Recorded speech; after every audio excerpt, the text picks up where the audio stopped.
के बाद आपका एक बार फिर से स्वागत है। महाराष्ट्र बुलेटिन में शुरुआत करेंगे धुले से, जहां पर विश्व आदिवासी दिवस पर एकता का भव्य प्रदर्शन किया गया और साथ ही बात होगी परभणी की, जहां पर आत्महत्या करने वाले किसानों की विधवाओं ने पीएम व सीएम को काली राखी बांधी। ऐसी तमाम खबरों पर करेंगे विस्तार से चर्चा। विश्व आदिवासी दिवस के अवसर पर आदिवासी बंधुओं ने धुले शहर में बड़े उत्साह के साथ एक भव्य रैली का आयोजन किया। पारंपरिक वेशभूषा और वाद्य यंत्रों की ध्वनि के साथ निकली इस रैली ने आदिवासी संस्कृति की मनमोहक छटा बिखेरी। विधायक मंजुला गावित और पूर्व विधायक कुणाल पाटिल सहित विभिन्न क्षेत्रों के गणमान्य व्यक्ति और हजारों की संख्या में समाज के लोग इस रैली में शामिल हुए। ये रैली धुले शहर के स्टेडियम चौक से शुरू हुई, जिसमें धुले, सिरपुर, साकरी और नंदुरबार के आदिवासी बंधुओं ने बड़ी संख्या में भाग लिया। आयोजकों के अनुसार देव मोगरा कॉलोनी तक गई इस रैली का मुख्य उद्देश्य अन्य समुदायों को आदिवासी संस्कृति, परंपराओं और जीवन शैली से परिचित कराना और उनका प्रचार प्रसार करना था। इस रैली में पूर्व नगर सेविका वंदना भामरे, एडवोकेट ज्ञानेश्वर महाजन, रंग दादा ठाकरे, अनिल दाभाड़े, भगवान वाल्मी, डॉक्टर एस.टी. पाटिल और कई अन्य कार्यकर्ता उपस्थित थे। आज 9 ऑगस्ट रोजी सालाबादाप्रमाणे या संपूर्ण महाराष्ट्रातच नाही तर संपूर्ण देशभरामध्ये आदिवासी क्रांती दिवस हा अत्यंत उत्साहाने साजरा केला जातो। आणि आज धुळे जिल्ह्यामध्ये आपण बघाल तर सगळ्या तालुक्यामध्ये आणि गावागावामध्ये आदिवासी समाज हा त्या ठिकाणी स्वतःची पारंपरिक नृत्य आणि पारंपरिक वेशभूषा करून त्या ठिकाणी हा आदिवासी दिवस अत्यंत उत्साहाने साजरा करतो आहे। ज्या आदिवासी समाजाला एक फार मोठी परंपरा आहे, त्या परंपरेचा प्रचार प्रसार हा पुढच्या पिढीपर्यंत झाला पाहिजे आणि पुढच्या पिढीला या आदिवासी समाजाच्या सर्व ह्या जुन्या परंपरा समजल्या पाहिजे।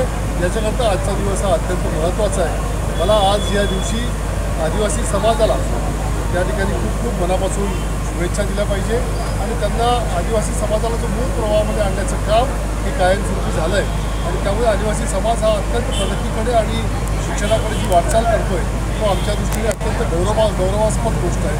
मला असं वाटतं की अशा पद्धतीने येणाऱ्या आदिवासी समाजाची पुढची पिढी ही अजून जास्त गौरव त्या ठिकाणी निर्माण करेल आणि आदिवासी समाजाची अजून उन्नती होईल अशा प्रकारच्या शुभेच्छा आजच्या या प्रसंगी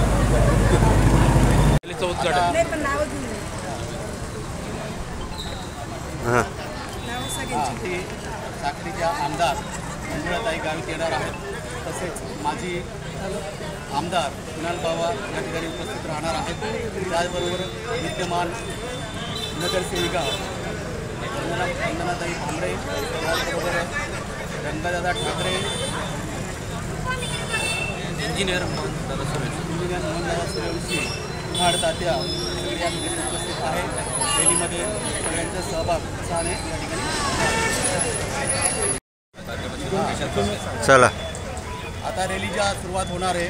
स्टेडियमपासून माडीबोकर चौक, पटेल रोड आणि देवमोगरा कॉलनी या ठिकाणी रॅली संपन्न होणार आहे आणि त्या ठिकाणी नेहमीप्रमाणे सांस्कृतिक कार्यक्रम, उद्बोधन, व्याख्यानं होणार आहे आणि मोठ्या प्रमाणात त्या ठिकाणी समाज बांधव एकत्र येणार आहे। 600 ते 1000 लोक त्या ठिकाणी एकत्रित येतील आणि मोठा उत्साहाने कार्यक्रम होईल। शेवटी सामूहिक नृत्य हे समाज बांधव त्या ठिकाणी नृत्य करतील आपल्या आपल्या घेरावमध्ये। कारण धुळे शहरात राहणारे सगळे आदिवासी जे आहेत, कोणी नंदुरबार जिल्ह्यातला, कोणी शिरपूर तालुक्यातला, कोणी साक्री तालुक्यातला, वर्धा तालुक्यातला, अल्कुवा तालुक्यातला, जळगाव तालुका, वेगवेगळ्या ठिकाणचे सगळे बांधव जे आहेत या ठिकाणी ते सगळे एकत्र होणार आहोत आणि मोठ्या उत्साहाने हा कार्यक्रम साजरा करणार आहोत। आणि सगळ्यांना माहिती की आज आदिवासी दिवस आहे।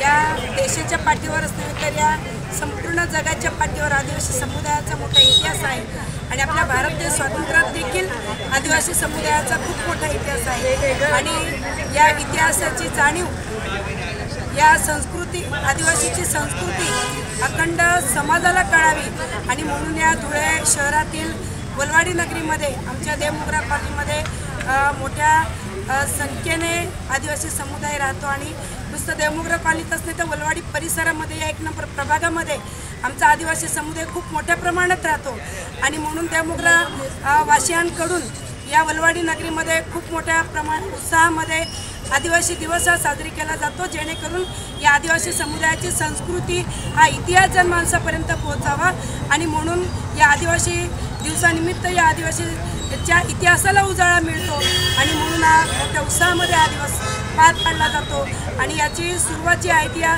वलवाड येथील स्टेडियम चौकातनं होते आणि देवमुद्रा कॉलनी येथे याची सांगता विविध कार्यक्रम होऊन याची सांगता केली जाते। आज जागतिक दिनाच्या मी प्रथम सर्वांना शुभेच्छा देतो। आम्ही हा आदिवासी जागतिक दिवस का साजरा करतो? या तीनोमध्ये 1996ला एक ठराव पारित झाला। आमच्या सर्व जगातल्या आदिवासींचे अन्याय हक्क बाधित राहावे, अबाधित राहावे यासाठी आम्ही हा सण साजरा करतो। हा आम्ही एक सण म्हणून साजरा करतो। हा आदिवासी दिवस नाही, पूर्ण आदिवासींचा हा एक सण आहे आणि आम्ही इथून सर्व शासकीय वसतिगृहाचे विद्यार्थी आणि आम्ही या देशाला आदिवासी दिवस साजरा करायला सुरुवात केली। त्यानंतर खेड्यापाड्यात आज सर्व हा आदिवासी महाराष्ट्र धुले से सी न्यूज संवाददाता नीलेश परदेशी की रिपोर्ट। परभणी में प्रहार जनशक्ति पार्टी की ओर से वेदना का धागा कार्यक्रम आयोजित किया गया। इसमें मालसोत्रा गांव के आत्महत्याग्रस्त किसान भगवान राव टेकाले की पत्नी ने प्रधानमंत्री नरेंद्र मोदी और मुख्यमंत्री देवेंद्र फडणवीस के मुखौटे पहने कार्यकर्ताओं को काली राखी बांधकर कृषि नीतियों का विरोध किया। उन्होंने फसलों को न्यूनतम समर्थन मूल्य, कर्ज माफी और किसानों की आत्महत्या रोकने की मांग करते हुए माताओं बहनों का सिंदूर बचाने की अपील की। जिलाध्यक्ष शिवलिंग बोध ने केंद्र व राज्य सरकार से किसानों के मुद्दे पर आतंकवादी हमलों जैसी तत्परता दिखाने की मांग की। कार्यक्रम में बड़ी संख्या में पार्टी कार्यकर्ता और किसान मौजूद रहे। दिवसापूर्वी पहलगामला आतंकवादी हल्ला झाला। केंद्र सरकार तात्काळ आक्रमक झाला आणि त्यांनी पाकिस्तानवर सिंदूर ऑपरेशन केलं, परंतु आजपर्यंत महाराष्ट्रामध्ये 6 लाख शेतकऱ्यांच्या आत्महत्या झाल्या। आमच्या शेतकरी आया बहिणीच्या कपाळावरचं कुंकू कोणी पुसले हे आम्हाला सांगा। हमीभाव असेल, शेतकऱ्यांसाठी विविध धोरणं असतील, ह्या केंद्र आणि राज्य शासनाच्या चुकीच्या धोरणांमुळे या आत्महत्या होत आहेत।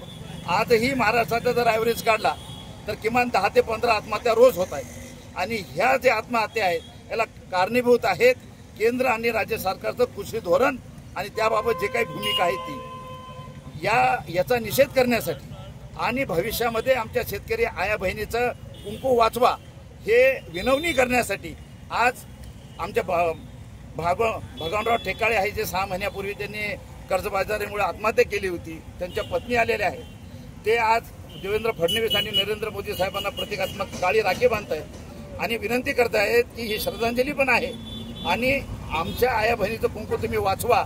तुम्ही त्या 16-17 निष्पाप महिलांचं कुंकू वाचवण्यासाठी प्रयत्न केले, ऑपरेशन सिंदूर केलं।